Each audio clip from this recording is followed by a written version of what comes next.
Hey there, how you doing? Common problems in children practicing. What are we going to talk about now? Parent impatience. Uh-oh. I've been talking about the children all this time.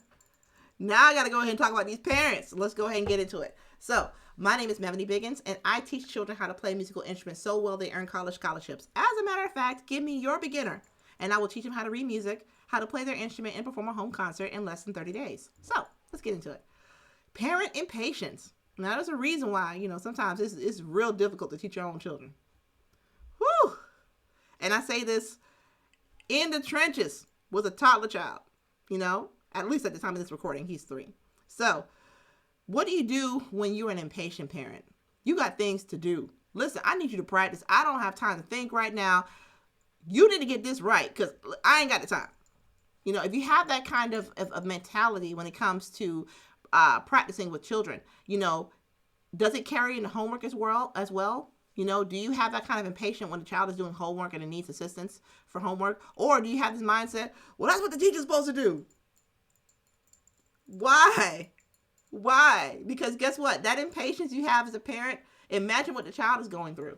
And usually when I have children that go through this, the children either do 2 things. They either shut down or they get impatient. They shut down. They start doubling down on the I just don't get it. I can't do it. I can't. And you have to unearth that. We have to literally get it out. Or they get impatient with their own progress. They don't know how to celebrate their wins. They don't know how to take their time. They don't understand progression. They just want it now. They're like, I need to get this now. I need to get this now. I need to get this now. And then they get all frustrated, get worked up. Tears and anger and frustration result because they don't understand what progress looks like. That comes from us, guys. The adults. We are the leaders in the house. Even when we go through things, we're the leaders in the house. I'll say this much. Can we show impatience in the workplace? Maybe not publicly. We may have some impatient moments. But we have to when we go into our work environment, we have to have what? Professionalism in the workplace, right? Same thing at home. And I'm saying when it comes to children learning, I'm talking specifically when it comes to the learning of children, because think about it. Your children's brains are still developing. So we have to be mindful. That's the word I'm looking for. Mindful of how we approach problems and how we solve problems, how we demonstrate problem solving to children. If we demonstrate impatience, the child is going to use that as a toolbox for their own way of dealing with problems. They're going to think that that's the way to do it. No, that's not the way. If you're dealing with impatience within yourself as a parent, ask yourself, am I not understanding progression? Because plenty of times, for some reason, it's always my parent brain that does this. My educator brain is like, I'm an academician. I've studied behavioral science in children for years. And I'm able to be patient with other people's children, but my child, I'm like, so it happens to the best of us. But we have to take a step back and ask, okay, am I being reactive here or am I being observant? Sometimes we just have to be better observers of our children. We got to be better observers and not so reactant to their actions. And then when we get more observant and we lean out and we kind of observe what they're doing, we can be more specific in what we're seeing, as opposed to trying to always be in correction mode.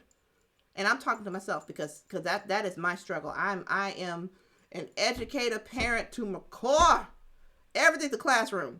Everything's a teachable moment. And I have to realize I'm not a teacher. I'm mommy. I don't need to correct this child all day. I need to encourage him. I need to help him.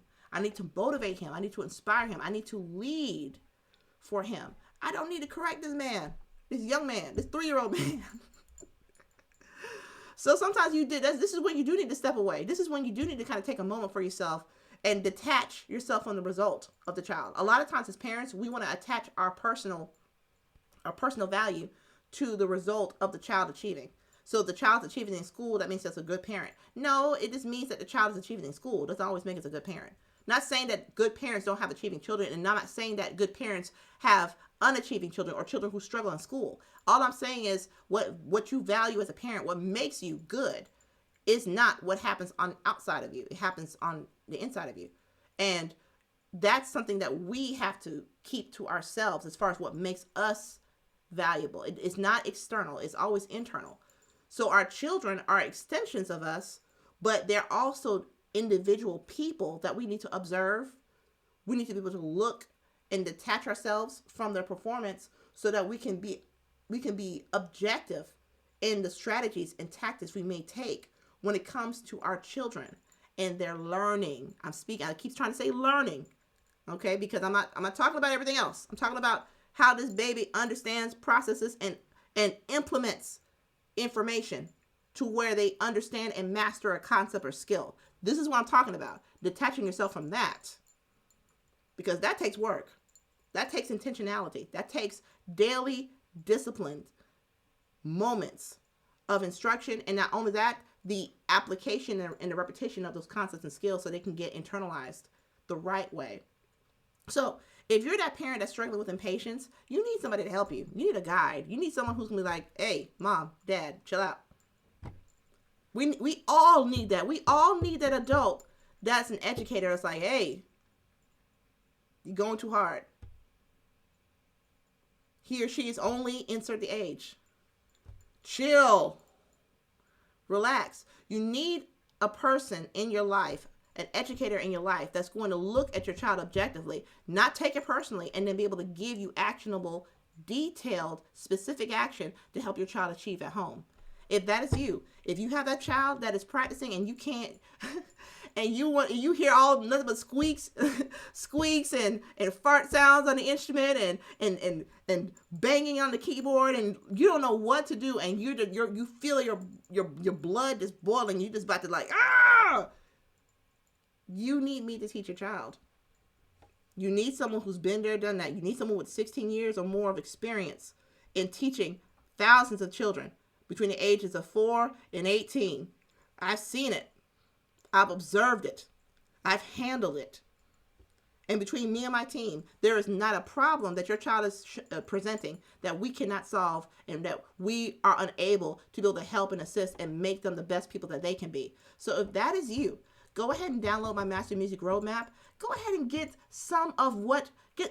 an inside look at what we do here at Music by Mavany. In our music academy, our students perform with more confidence. Our students perform with effortless skill. Our students practice consistently. Our students know how to solve problems, and our students know how to work.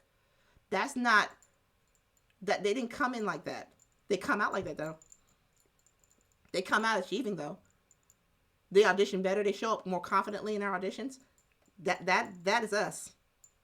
They, the student, the child, come in one way and then they leave our academy a completely different musician and a different learner. And that's what you get here. So you need us to teach a child.